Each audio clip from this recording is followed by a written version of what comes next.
Hello Internet, I am the Hero of Julios, once again with another One Piece card game video. In this video, I decided, since I've talked about getting the cards, talked about storing the cards, now it's time to talk about the cards themselves.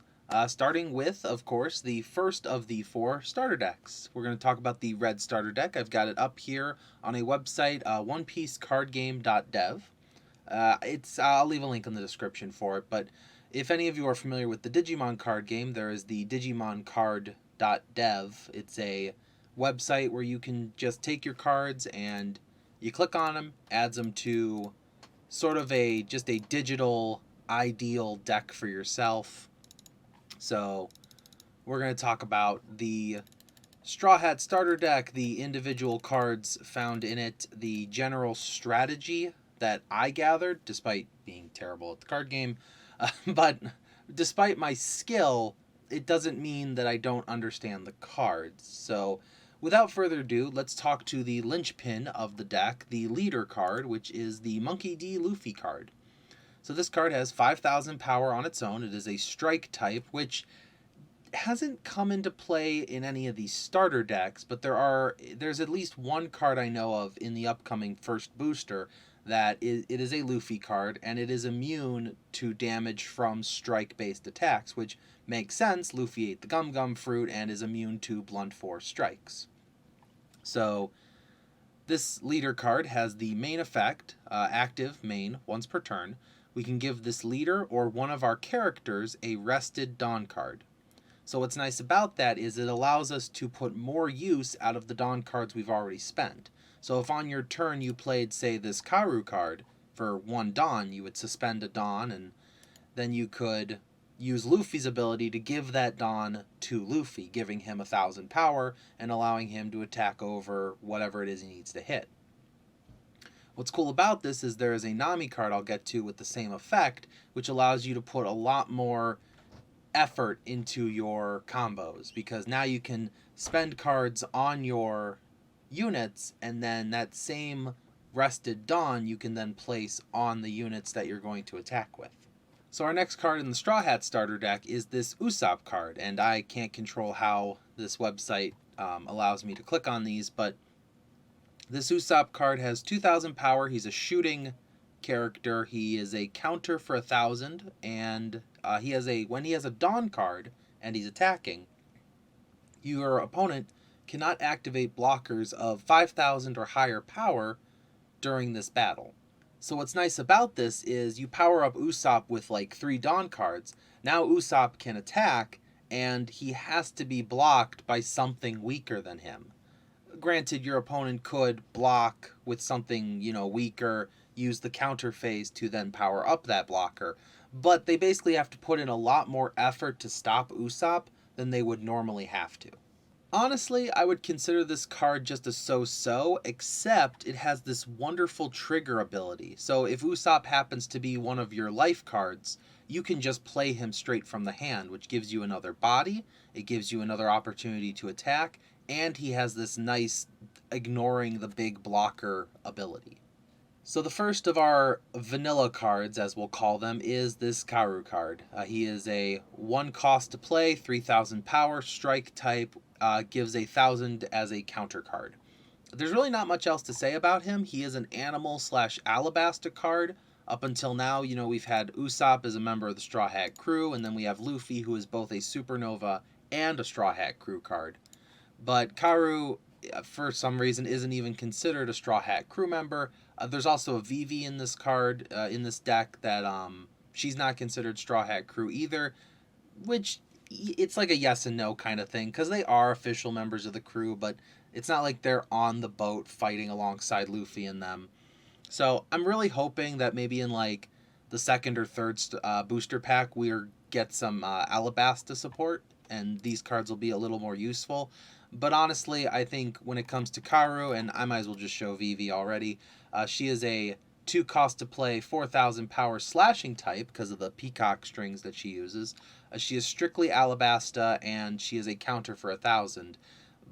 When I upgrade my deck, because I'm going to go Straw Hats as my main red deck, I'm probably going to take these 2 cards out first. It's unfortunate, it's not what I want to do, but since they just don't synergize with some of the other Straw Hat cards, or at least the ones from the booster pack. I think there's only 2 cards that require you to be a Straw Hat crew for them to work. We'll get to those, but so unfortunately, Vivi and Karu are probably going to be the first to leave my red starter deck once I actually get my hands on the booster pack. The 4th card in the starter deck is this really nice Sanji card, which in the times I've tested it, it has been one of the most fun combos to use. So he is a 2 to play, 4,000 strike, and he has the Dawn 2 effect that gives him Rush. Rush allows them to attack the turn they come into play. Most of the time when you play a card they cannot attack, but if you manage to put 2 Dawn cards on Sanji, he can then rush the opponent. Now, under normal circumstances, you'd have to have, 4 Dawn. You 2 to play Sanji, you'd have to suspend him. Then you could take the 2 unsuspended Dawn and put them on Sanji. But if we go over here to this Nami card, this is the 7th card in the deck, Nami has the same ability as Luffy. So if you have a Nami and a Luffy on the board, when you play Sanji, you can put those rested cards on him and still have the rest of your Dawn cards to do with as you please. The 5th card in our starter deck is Jinbei, who is a 3 to play, 5,000 strike type. He has a Dawn 1 ability when attacking. Our leader or one of our characters other than this card gain 1,000 power. So you give a Dawn to Jinbei, making him a 6,000 power. Then, when he goes to attack, he can give that power to someone else as well, allowing us to basically double the use of the Dawn card we put on him. What's also interesting about Jinbei is he is also considered a fishman. So, Sanji's not considered a human. And, the only other one here is Chopper. Chopper is considered an animal. So I'm interested to see in the future what kind of fishman synergy comes into play in this card game. Because I think in the first starter deck, because we're starting to see spoilers, it's coming out in Japan soon, there is an Arlong card. So there's at least 2 fishmen in existence when it comes to cards. Plus Jinbei is also in the 7 Warlord starter deck. So we know there's at least 2 fishmen characters who have cards right now. So the 6th card in the Straw Hat starter deck is this Chopper card. He's 1 to play, 1,000 power, striking type, and he is a blocker. So this is the blocker of the Straw Hat starter deck, and it's just important. Obviously, he's going to lose pretty much every fight he goes into unless you throw a lot of counters on top of him, but he can stop a key attack from actually happening. So he's actually... If you're fighting another Straw Hat starter deck, you could use Chopper to stop Usopp. So that's pretty cool. But other than that, no, there's really not much else to say about him except that he is an animal instead of a Straw Hat crew. So we'll see what the importance of that is later. I did notice on this website they have this alternate art for Chopper, and all it says is alternate art P1. So I'm going to guess it's a promo maybe from some event going on in Japan or some contest, maybe it's a tournament prize. Whatever the reason, there is an alternate art Chopper card already displayed, so probably going to do my best to get my hands on that as well, so that's pretty nice. For now, though, the one you'll be getting in the starter deck is this cute one of Chopper with his cotton candy. So I've mentioned the Nami card a couple times already, but it is a 1 to play, 1,000 power special attacker. It is a counter for 1,000, so if you want to keep her in hand and not use her. And her active main ability is once per turn, you can give your leader or one of your characters a rested Dawn card, which is exactly the same as Luffy's ability. So give this leader or one of your characters a rested Dawn card. Give your leader. So, because Luffy can't give it to a different leader. What's nice about this, though, is, you have 4 of this Nami, you have the Luffy, so 5 of the Dawn you spend during your turn can still be used to power up other characters. If you're in best case scenario, you've got 4 Namis on the board. You can only have 5 characters and your leader. So if you're running a strategy that gives you 4 Namis, you're only attacking with Luffy and one other character because Nami only has 1,000 power, and as of right now, there's no leader card with less than 5,000 attack.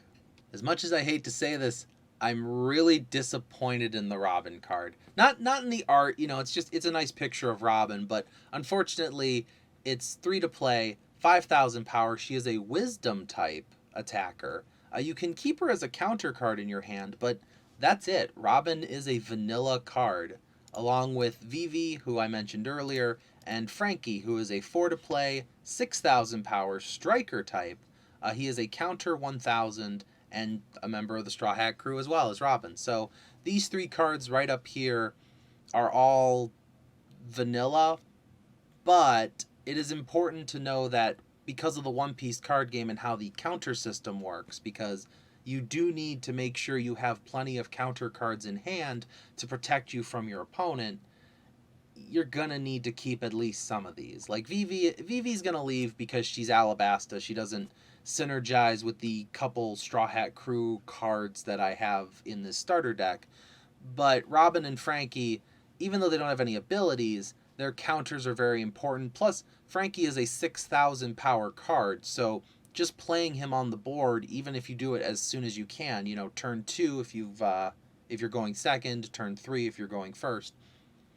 But playing these 2 automatically makes them threats to the enemy because they already match your opponent's power. I would have to say my favorite card in this starter deck so far is this Brook card. Not because of the art or anything, but it is a 2 to play, 3,000 power, slash type. His counter is 2,000 power, and his on-play ability gives your leader or one of your characters 2 rested Dawn cards. And yes, the 2 that you use to play him count as those rested Dawn cards. So Brook comes to the board and then just automatically hands over the cards you rested to play him to a different character, giving them 1,000 power, or 2,000 power, because you have to give both Dawn cards to that character. So I play the Brook card. The app then asks me, do I want to give Dawn cards? I say yes. I click the character I want to, and then it asks if I want to give a second one. So maybe it's the way this website is translating it, or wherever they got their proxy, but it seems to be that you can choose whether or not to give 1 or 2 Dawn cards, but they have to be to the same target.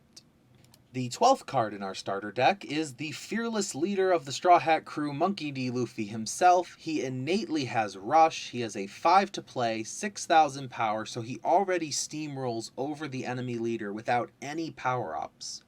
But if you give him an extra 2 Dawn, and if you have the leader Luffy and Anami on the board, you can just do that upon playing him, your opponent can't activate block. They can't stop him. So with 6,000 power, your opponent's going to spend at least 2 counter cards or one of their event cards that has a good counter to it. If you're fighting the Kaido deck, I think there's one that gives like 4,000, so they're going to have to blow that on this Luffy attack or just take the punch to the jaw. And the second big threat to your opponent is this Roronoa Zoro card. Both him and Luffy are the super rares found in this starter deck, and for good reason. When Zoro has a Dawn card put on him, he just gains 1,000 power. So at a 3 cost, he is a 7,000 attacker because he is a 3 cost, 5,000 slashing type. Right now, slashing and strike, those things really don't have a lot of ground to them. But I guarantee you, if Luffy has a card in the first starter deck that is immune to strike attacks, there has to be eventually a buggy that is immune to slashing. I'm looking forward to that. Zoro also has an alternate art from the One Piece Card Game Championship. So I think this is something going on in Japan. I'll do a little more research into it, but it's the same effect, obviously. It's just a really cool alternate art of the scene when he was attacking Monet. However, I don't really know how to obtain this card. I'm sure there'll be a tournament here in America, but for now, this is just really cool alternate art that eventually you'll be able to get your hands on, but this is the Zoro that you'll be getting in your starter deck. Moving on into our event cards, we have this Guard Point, which gives our leader or one of our characters 3,000 power during this battle. You can only play it as a counter card during your counter phase, and you have to have 1 Dawn to actually play it. What's nice about it, though, is its trigger effect gives your leader or one of your characters 1,000 power for the entire turn. So, if it happens to be the first card on your life board and Luffy takes a hit, you activate the trigger. Now Luffy is a 6,000 power, and if your opponent wants to use the rest of their attacks on him, they're going to have to increase the power a little bit using dons or abilities or whatever they have. Our second event card is the Jet Pistol, which lets us, for 4 Dawn, we KO an opponent's character with a power of 6,000 or less, which is a lot of cards. I mean, if we actually look through the Straw Hat starter deck itself, starting from the top, if 2 Straw Hat starter decks were going at it, it would take out, let's see, yeah, everyone. Yeah, even the Luffy and Frankie cards are 6,000 power, so in a red versus red fight, Jet Pistol wins against literally every card your opponent has. Unless something happened and they were able to guard point their Luffy card, making it 7,000. Or during its trigger. So trigger activates this card's main effect, and let's say your opponent was attacking with Luffy, who has 8,000 because he put the 2 Dawn on. Now that Luffy is 8,000, it's immune to Jet Pistol. So Jet Pistol is a little more nuanced, I guess I would say. It's a great way to maybe stop your opponent from a third attack before they power up their card with Dawn cards, but for the most part, I would rather activate this card on my turn than on my opponent's turn. And our final event card is Diable Jambe, which is a 1-cost event card. We choose our leader or one of our characters with Straw Hat Crew, and during this turn, our opponent cannot activate Blocker when that leader or character attacks. Its trigger is great. We KO an opponent's character with a cost of 3 or less with Blocker. I'm really hoping that there is a Jabra card that is going to be 3 cost with Blocker, because that would just be very poetic if that was designed to destroy him specifically. But this is what I meant by there was a card where it requires the character or leader to be Straw Hat Crew. So unfortunately, this would not work with Vivi. This would not work to power up Karu. Now, I don't know if you would find yourself even attacking with these 2, but instead, keeping them in your hand for countering. But I would rather replace the 2 of them with something Straw Hat Crew from the starter deck, or the first booster pack, and use that instead, because this only synergizes with Straw Hat Crew specifically. And the final card of our starter deck is one of the only 2 stage cards in the game right now. It is the Thousand Sunny. It's 2 to play, but it stays in your stage zone. But you activate its effect by suspending it, and then one of your Straw Hat Crew type leader or character cards gains 1,000 power during this turn. So yeah, it's 2 cost to start, but you're probably going to use that rested Dawn with Nami and Luffy's abilities to put it on someone else. So it's not wasted Dawn on your turn. Then you can activate it immediately. So that's another 1,000 power upon activating. And if you get this early enough, it is just a constant engine of 1,000 extra power every turn. Now, it's kind of a small boost, but a small boost can go a long way in this card game, because ties are... you're still the victor. The tie goes to the one attacking. So if my Luffy has 6,000 power, my opponent can't just use 1 counter to stop him. They have to use 2,000 power to prevent the attack from going through. So if I was going to start my perfect starting hand for One Piece, I would say the 5 cards I would hope for are probably these ones. This would probably be the perfect starting hand for me, because I would have Luffy on the board. My first turn, I don't draw. I play Nami, then I pass turn. My opponent does their stuff. Then on my very next turn, I play Sanji, and then I have Nami and Luffy put Dawn cards on him, and we're already attacking with a 6,000 power Sanji, followed by a 5,000 power Luffy, maybe even 6, because we do have a leftover Dawn, because on our second turn we'll have 3, and we can go after our opponent hard strong, very fast, and then, our next turn we got 5, so we'll play, Jinbei and the Thousand Sunny, and we have Brook, not so much for his on-play ability, but so that we can counter with an extra 2,000. That way, we'll draw other cards, we'll draw other counters to protect ourselves, but Brook makes an ideal first counter strictly because of the plus 2,000. The Straw Hat Crew deck it seems to be highly aggressive, focusing on striking the opponent quickly and making sure that they don't have time to build up their stuff, while with Luffy and Nami's abilities, you can build while still attacking your opponent. I don't think you want your opponent to get any higher than 7 Dawn, especially if you're fighting the blue starter deck, and we'll get to the blue one. So there you go. These are my thoughts on the One Piece Straw Hat Crew starter deck. Let me know in the comments what you think are good synergies, what you think is going to be the general strategy, if maybe I'm misinterpreting a card, or if perhaps you think it's going to be the weakest of the 4 starter decks. In my next few videos, I'll be talking about the other starter decks. It's going to be a while before the card game comes out to America, but once the 4th starter deck video comes out, we will have all the info on the first booster pack, which means I'll be able to start talking about those cards.